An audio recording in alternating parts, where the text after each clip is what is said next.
The forest had a reputation long before Daniel and Harris ever stepped inside it. People in their town called it many things: wild, untouched, dangerous, but no one called it forgiving. Daniel never believed in stories. Harris never ignored them. That difference was the reason they were standing at the edge of Black Hollow Forest just before sunrise. Backpacks heavy, rifles slung across their shoulders, boots sinking slightly into the damp soil. Daniel adjusted the strap on his pack and looked at the mist rolling between the trees. "Relax, it's just trees," he said. Harris didn't answer immediately. He watched the fog instead. It moved strangely slow, thick, like it was alive. "Trees don't scare me," Harris muttered. "Silence does." They were there for hunting. Deer season had started, and Daniel insisted this forest would have better game than the usual spots. Fewer people meant more animals, but fewer people also meant something else: less help. The first hour felt ordinary. Birds called from high branches, leaves crunched under their boots. The early light filtered through tall pines in golden streaks. Daniel walked confidently, checking tracks on the ground. Harris kept glancing behind them. "You keep doing that," Daniel said, expecting someone. Harris shook his head. "Just making sure no one's following." Daniel laughed. "You watch too many survival documentaries." Still, Harris noticed something strange. There were no fresh animal tracks, no distant rustling, no movement except wind. The forest was too quiet. By mid-morning, they had walked farther than planned. The GPS on Daniel's phone showed they were still within range, but the signal bars flickered weakly. "Let's go another mile," Daniel suggested. "We'll circle back after that." Harris hesitated but nodded. They crossed a narrow stream using a fallen log. The water below moved faster than it looked, swirling around rocks with quiet force. Halfway across, Harris slipped slightly. "Careful," Daniel shouted. Harris regained balance, heart pounding. "Maybe that's a sign," Harris said once they reached the other side. Daniel rolled his eyes. "Yeah, a sign that you need better boots." But the forest had changed. The trees grew closer together. Light barely touched the ground now. The air felt heavier, and then they heard it. A crack, not like a twig underfoot. Something larger, behind them. Both turned instantly, rifles raised. Nothing, just trees, and silence again. Around noon, Daniel spotted movement in the distance. "There," he whispered. "Left side." Through the trees, a large shape moved, dark, heavy, deliberate. A deer, maybe bigger. Daniel crouched and began moving quietly. Harris followed, pulse racing. They moved faster, too fast. Branches scratched their arms. Thorns tore at their jackets. The shape disappeared deeper between trees. "Don't lose it," Daniel muttered. They pushed harder, and then the ground disappeared. Daniel felt weightlessness first, then impact. The world exploded into dirt, pain, and darkness. Harris landed seconds later with a violent thud. Dust filled the air. For a moment, neither spoke. Then Daniel groaned. "Tell me, we didn't just fall." Harris forced himself upright, wincing. They had fallen into a pit deep, steep, hidden beneath a cover of branches and leaves. A trap, not natural, about 12 feet deep. The walls were mostly dirt, packed tight, nearly vertical. Harris looked up at the circle of sky above. "We're idiots," he said quietly. Daniel tried standing. His ankle buckled. He hissed in pain.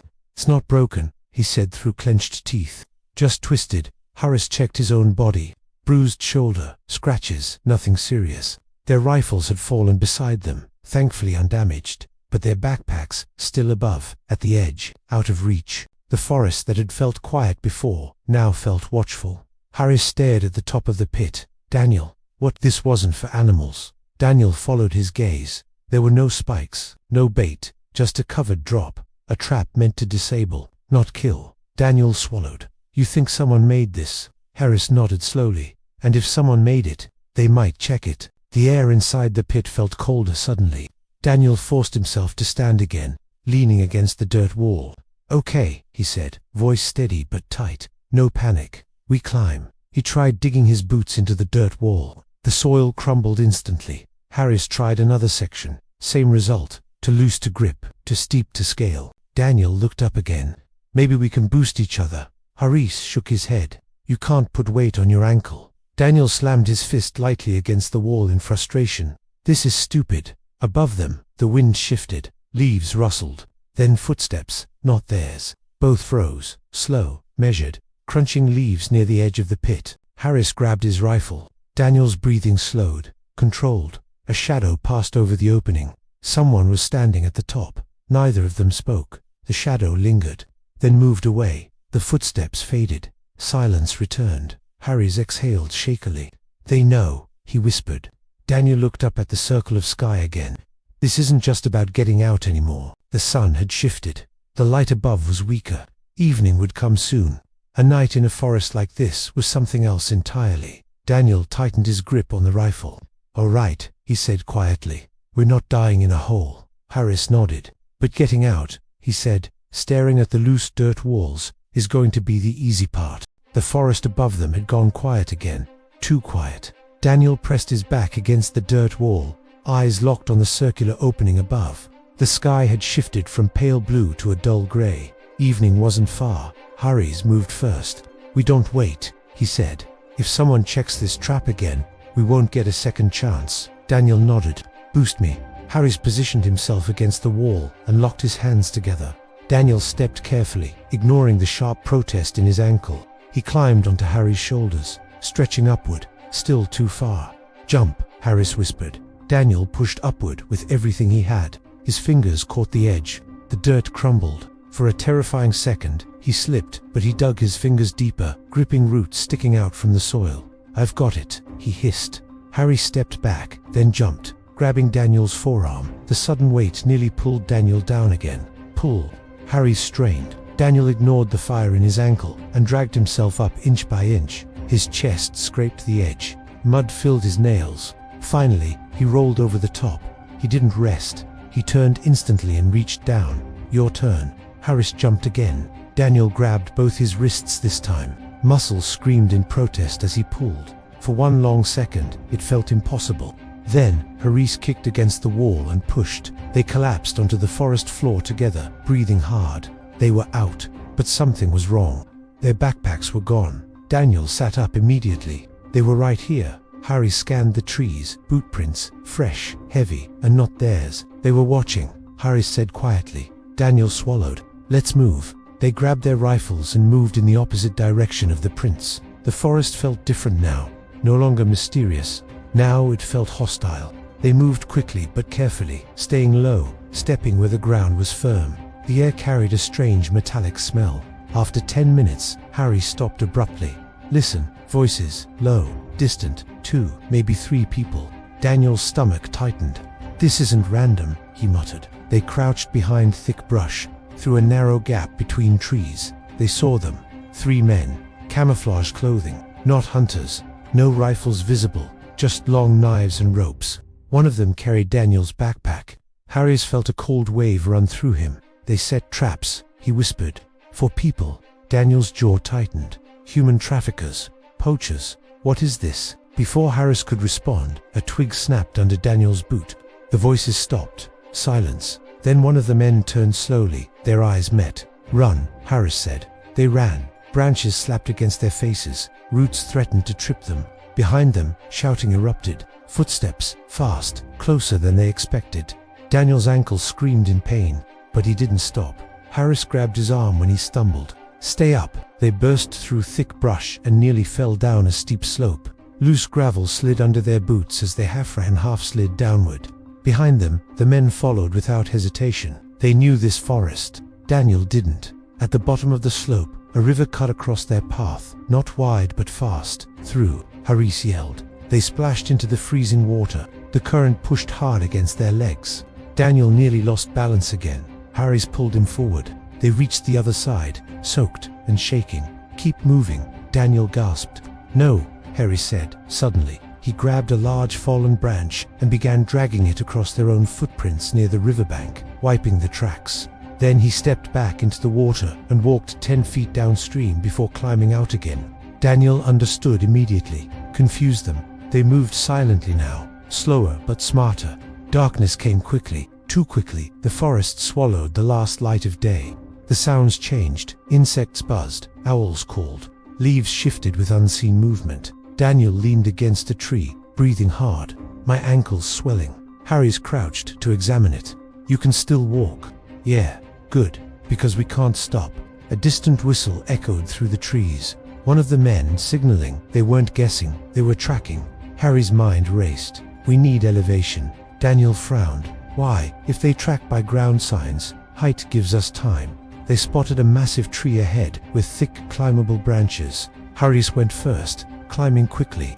Daniel followed, slower, jaw clenched against pain. They climbed high, about 20 feet up, and settled into dense branches hidden by leaves. Minutes passed, then voices. The men emerged below. Flashlights scanned the forest floor.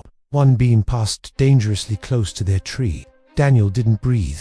One of the men stopped directly below them. He crouched, touched the dirt, then looked up. Daniel's heart nearly stopped. But the leaves were thick. After a long, tense moment, the man stood.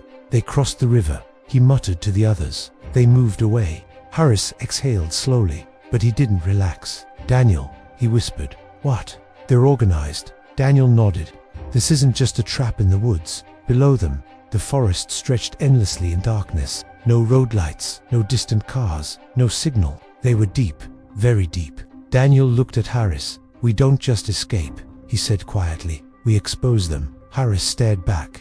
That means surviving the night first. A branch cracked somewhere in the distance. Not below. Behind them, high, in another tree, Daniel slowly turned his head. Something moved in the darkness among the branches. Not wind, not an animal. Watching closer than the men on the ground. And this time it didn't move away. The movement in the branches behind them didn't stop.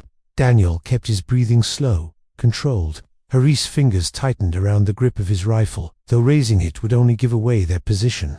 The shape shifted again, closer, a soft scrape of bark against fabric. Not an animal, too deliberate. Harris leaned slightly toward Daniel and whispered, barely audible, "We're not the only ones climbing tonight." Daniel didn't answer. A shadow separated from the darkness and moved across a neighboring branch. For one split second, pale light from the moon caught a human face. Young, not one of the men from below. The figure pressed a finger to his lips. Silence. Then he slowly pointed downward. The traffickers had returned. Flashlights cut through the trees again. This time they weren't searching randomly. They moved with purpose, scanning upward occasionally. The unknown boy in the other tree motioned sharply, "Move higher." Daniel hesitated. Trusting a stranger in the middle of a forest filled with traps and criminals was exactly logical. But staying still wasn't either. Harris moved first, carefully, quietly. He climbed another 6 feet up, shifting weight slowly to avoid shaking the branches. Daniel followed, ignoring the stabbing pain in his ankle. Below, one of the men stopped again. He shined his flashlight directly at their tree. The beam moved upward. Daniel's heartbeat pounded in his ears. The light climbed the trunk, higher, higher, then stopped just below their previous branch. If they hadn't moved, the man narrowed his eyes, scanning. Then one of the others called out from the distance. "Found something." The beam lowered instantly. The men rushed off. Silence returned again. The unknown boy shifted closer along the branches until he was only a few feet away. Up close, he looked about their age. Dirty clothes, scratched face, fear in his eyes, but controlled fear.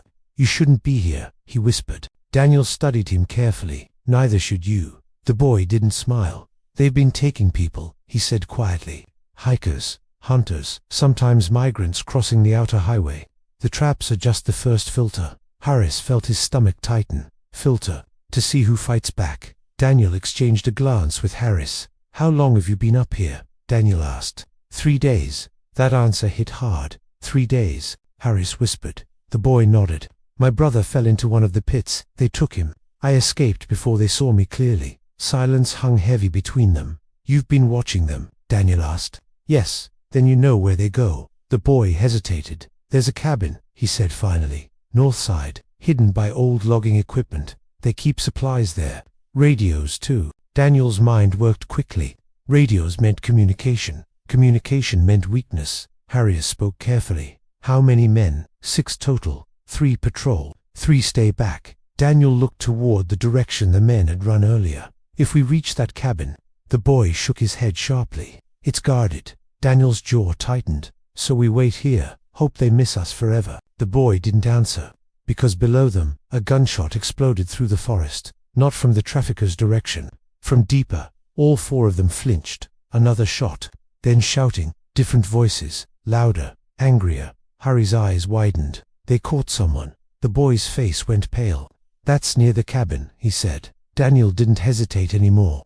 "We're moving." Descent into risk. They climbed down carefully once the forest floor cleared. Daniel nearly collapsed when his injured ankle touched ground again. "You sure you can run?" Harris asked quietly. "I don't plan on running," Daniel replied. "I plan on ending this." The boy led them silently through dense undergrowth. He knew which branches to avoid, which patches of ground were unstable.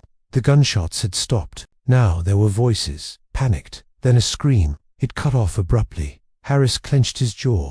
They crouched behind thick bushes overlooking a clearing. There it was, an old logging cabin. Dim light leaked from boarded windows. A rusted truck sat near the entrance. Metal cages were stacked beside the wall, and two men stood outside. One smoked, the other paced. Daniel's pulse pounded. Through a crack in the cabin wall, he saw movement. Someone tied to a chair, alive. "For now," the boy whispered. "That's where they keep them before transport." Harris analyzed quickly. 6 total. 2 outside, probably 2 inside. Others searching.